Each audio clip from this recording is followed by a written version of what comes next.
नमस्ते। आज हम देखते हैं वनडेस्क में इनकम एंड एक्सपेंस कैसे मैनेज करना है। तो चलिए चलते हैं हमारे सॉफ्टवेयर में।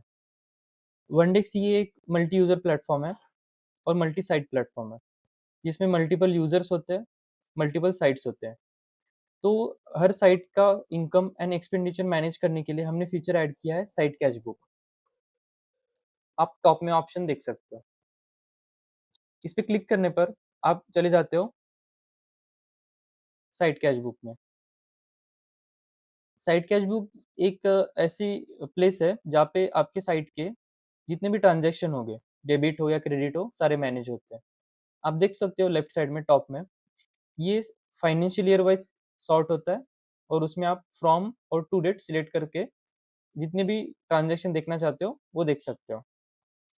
ट्रांजैक्शन में आपको डेट टाइम दिख जाता है, किस चीज़ के लिए एंट्री हुई है पर्टिकुलर दिख जाते हैं, डेबिटेड अमाउंट दिख जाती है अगर अमाउंट हो, या फिर क्रेडिट अमाउंट हो तो क्रेडिट अमाउंट दिख जाती है। और उसी के साथ साथ वो पर्टिकुलर ट्रांजैक्शन होने के बाद कितना बैलेंस था साइट पे वो आपको दिख जाता है। अगर आप नीचे स्क्रॉल करोगे और देखोगे, इसमें टोटल कितने डेबिट हुए हैं सिलेक्टेड टाइम पीरियड में, और टोटल कितने क्रेडिट हुए हैं सिलेक्टेड टाइम पीरियड में, और इनकी टोटल भी दिख जाती है। और उसी के साथ क्लोजिंग बैलेंस, मतलब ये अमाउंट अभी आपके साइट पे अवेलेबल है, यहाँ पे दिख जाती है। इसमें तीन चीज़ें हैं, ट्रांसफर टू एडमिन, क्रेडिट और डेबिट। ट्रांसफर टू एडमिन जब होता है जब एज अ ओनर आप आपके साइट से पेमेंट कलेक्ट करके लेके आते हो, तो ये ट्रांसफर टू एडमिन करने पर उतना अमाउंट हमारे साइट के कैश बुक से माइनस हो जाता है। क्रेडिट में मैन्युअल क्रेडिट करने की ज़रूरत नहीं होती है, जैसे न्यू सेल्स हो जाते हैं, डिलीवरी चालान क्रिएट हो जाती है कैश में, या फिर किसी का पेंडिंग अमाउंट हम सेल्स रिपोर्ट में अपडेट कर देते हैं, तो बाय डिफ़ॉल्ट इसमें आ जाता है। आप देख सकते हो इसमें एक एंट्री है, जैसे न्यू सेल्स, साइट का नेम, कैश में हुए और डिलीवरी चालान नंबर और उसका कितना अमाउंट क्रेडिट हुआ वो दिख जाता है। ये मैनुअल एंट्री नहीं है, सिस्टम ऑटोमेटिकली कर देता है। और रही बात डेबिट की, डेबिट में मैनुअल एंट्री करनी पड़ती है। जैसे ही हमारे एक्सपेंस होते हैं, हम यहाँ पे डेबिट क्लिक करके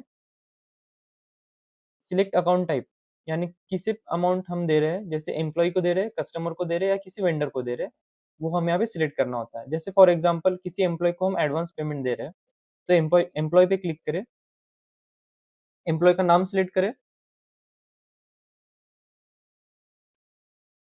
किस चीज़ के लिए दे रहे हैं वो सिलेक्ट करें और अमाउंट ऐड कर दें।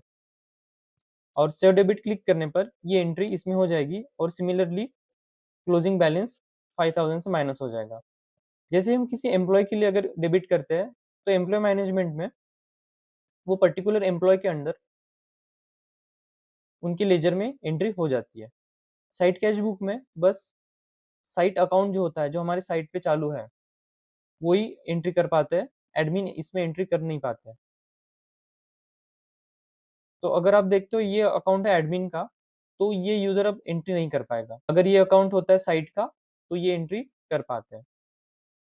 तो अगर ये रिपोर्ट अगर हमें प्रिंट करना है, मतलब दिन भर में कितना ट्रांजेक्शन हुआ, अगर ये हमें प्रिंट करना है, पीडीएफ फॉर्मेट में चाहिए, तो उसके लिए हमें डैशबोर्ड पे जाना होगा। डैशबोर्ड में राइट साइड में आप देख सकते हो, यहाँ पे ऑप्शन है, रिपोर्ट्स पे क्लिक करना है। रिपोर्ट्स पे क्लिक करने पर आप यहाँ पे एक ऑप्शन देख सकते हो, इनकम एंड एक्सपेंडिचर। इसके रिपोर्ट्स पे क्लिक करना है और डाउनलोड पीडीएफ पे क्लिक कर ले। डाउनलोड पे क्लिक करने पर आपको particular day wise income and expenditure report दिख जाएगा।